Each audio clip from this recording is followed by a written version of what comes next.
Fala, turma, beleza? Boa tarde.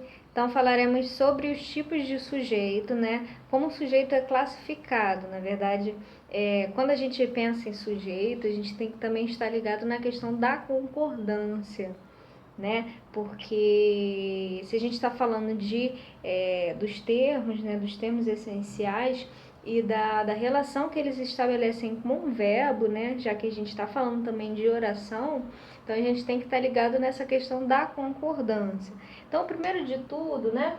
Em relação à classificação dos sujeitos, né? Nós temos aí o que primeiro a gente classifica como sujeito simples, né?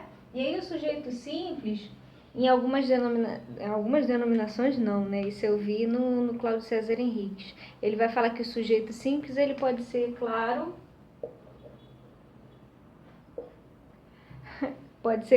ou oculto, né? O sujeito simples ele pode ser claro ou oculto. Lembrando que eu falei, né, que você pode ter a omissão, né, desse sujeito na oração, tá? Então, se eu digo assim, nós estudamos com determinação.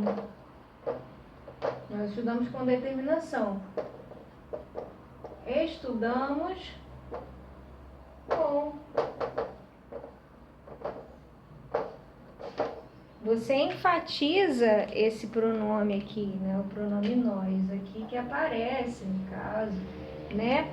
E aí eu tenho como núcleo do sujeito o pronome nós. Lembra que eu falei que o núcleo do sujeito, ele pode ser uma palavra, ele é um substantivo, mas ele pode ser uma palavra, um termo substantivado ou ainda um termo equivalente. E os pronomes, eles têm muito isso, né? Os pronomes, eles têm por excelência essa questão da substituição, né? Ou da reiteração, ou da referenciação. Eles se referem, né, aos nomes, né, no caso. E aí, nós estamos, né, com determinação, nós, sujeito simples. Por quê?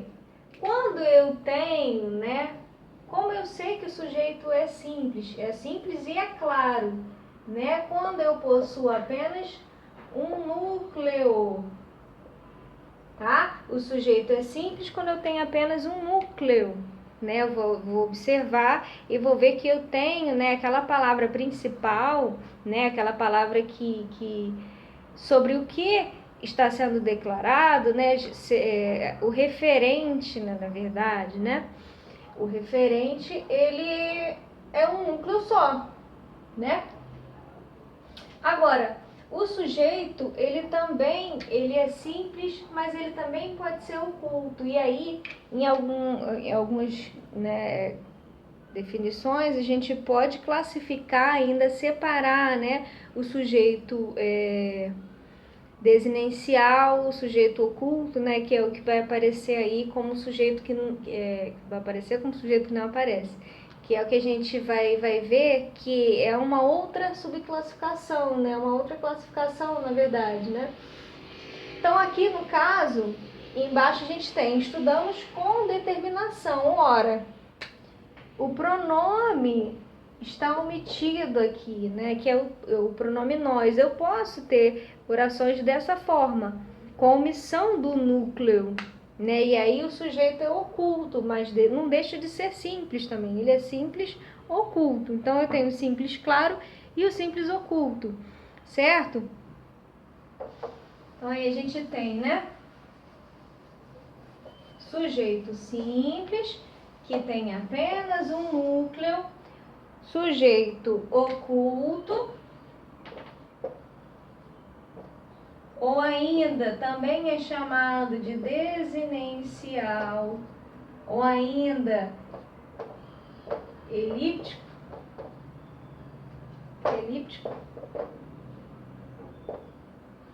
sujeito elíptico, tá? Sujeito oculto, desinencial, elíptico.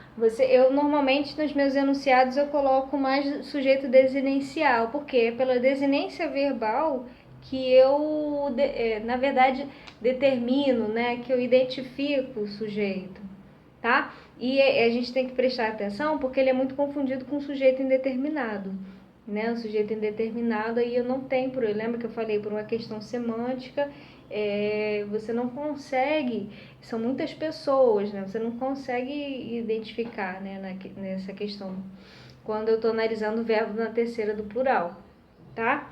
Então aí, sujeito simples, sujeito oculto, tá? Deixa eu apagar aqui. Sujeito simples, botar aqui sujeito desinencial, né, que é a mesma coisa que sujeito oculto. E ainda nós temos o sujeito composto, tá? Como assim, professora? 2 ou mais núcleos, tá? 2 ou mais núcleos, sujeito composto. Ah, eu e minhas irmãs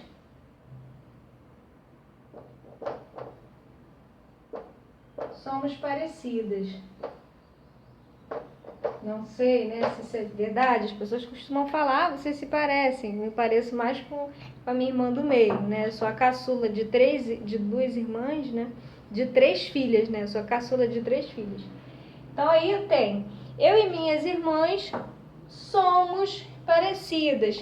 Então aí, esse predicado, na verdade aqui, né, eu tenho outro predicado, na verdade, outra análise de predicado. Na verdade, parecidas é o que eu chamo de predicativo, né? Porque eu tenho aqui uma estrutura com verbo de ligação.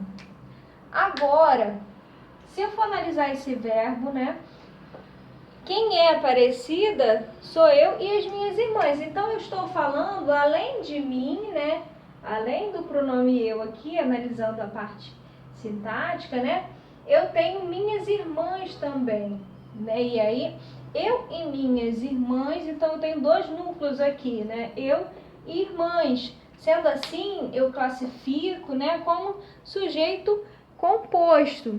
Beleza? Então, sujeito composto tem 2 ou mais núcleos, tá? Sujeito desinencial, quando o sujeito não aparece, mas eu tenho, eu consigo perceber ele pela desinência verbal, pela terminação verbal, inclusive a pessoa, né? Se eu for ver nesse caso, ele é o tipo de sujeito simples, mas a gente subdivide também, né? E o sujeito simples, na verdade, é aquele claro, o sujeito simples, claro, é aquele que aparece na oração e tem apenas um núcleo, beleza? Então, vou parar por aqui e falar da questão da concordância, tá? Não vou falar de sujeito indeterminado ainda não. A questão da concordância é que eu queria enfatizar com vocês, tá? O que é a concordância?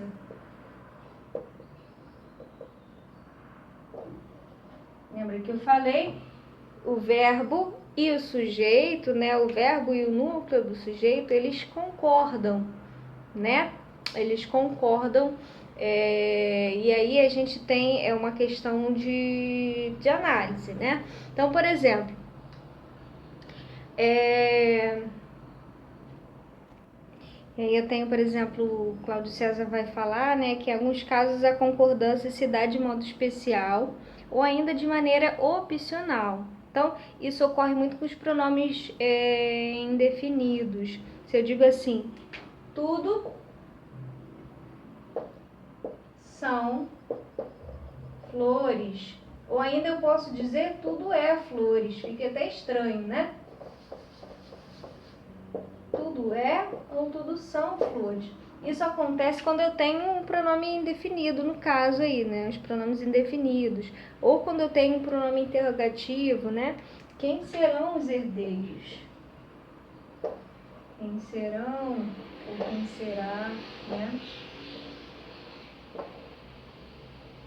Os herdeiros. Quem serão os herdeiros, né? Certo? Pronome interrogativo com o verbo de ligação.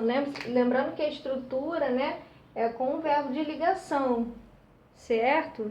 Nesses casos aqui, estrutura com verbo de ligação. No caso dos pronomes interrogativos, por exemplo, aqui, né, quem seria o sujeito, né, dessa oração aqui? Quem serão os herdeiros, né?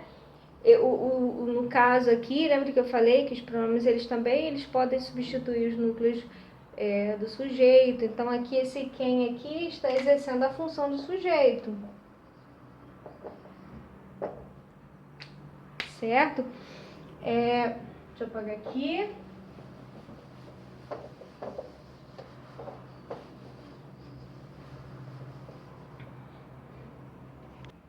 E às vezes ainda você tem um sujeito com uma ideia de plural, mas a forma dele está no singular, né? Se eu digo assim, a maioria da turma passou de ano. Se eu digo a maioria, eu estou aqui dizendo também que alguns não passaram, né? Espero que não sejam vocês são excelentes alunos. Então, não é um exemplo relacionado a vocês, né?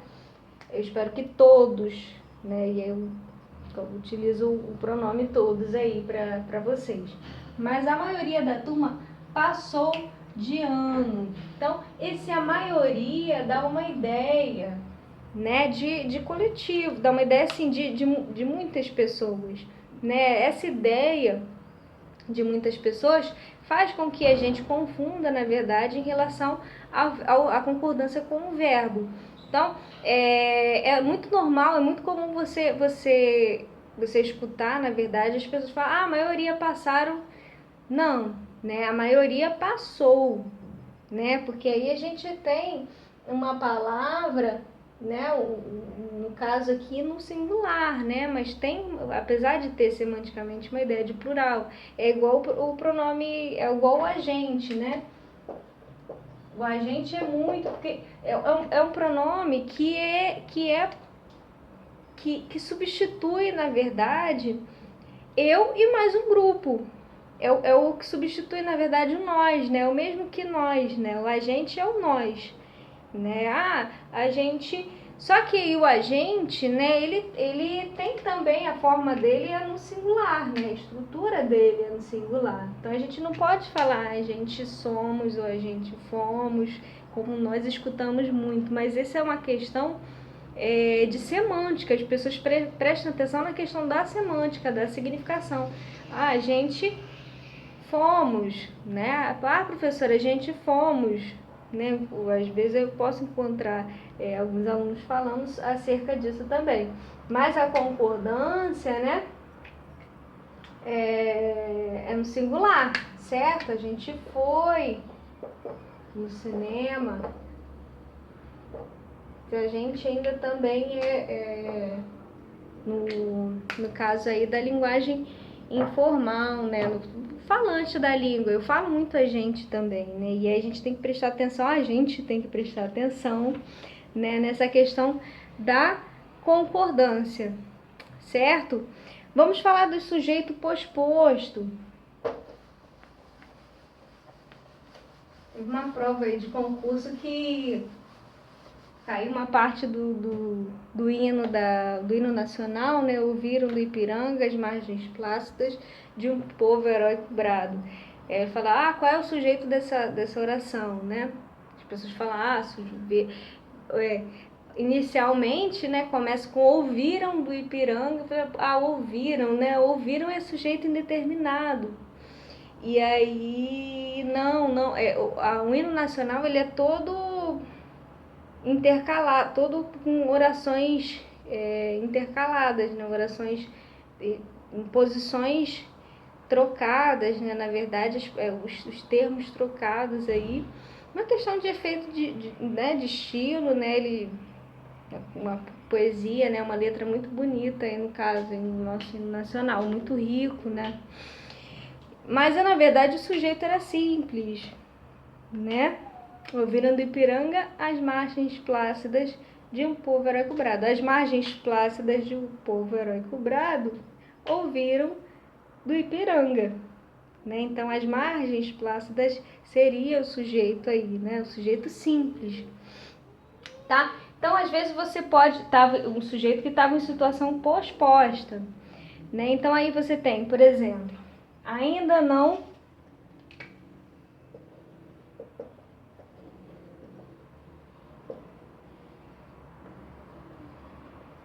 eu posso colocar também ainda não chegou, só para poder ver se vocês estão prestando atenção.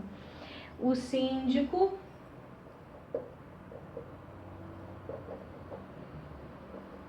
e o porteiro. Ora, aqui claramente dá pra gente perceber que o síndico e o porteiro é um exemplo de sujeito composto. Se eu for classificar o sujeito aqui, composto, né? Síndico e o porteiro. Por que eu sei? São sujeitos pospostos, né? O sujeito posposto é aquele colocado depois do verbo.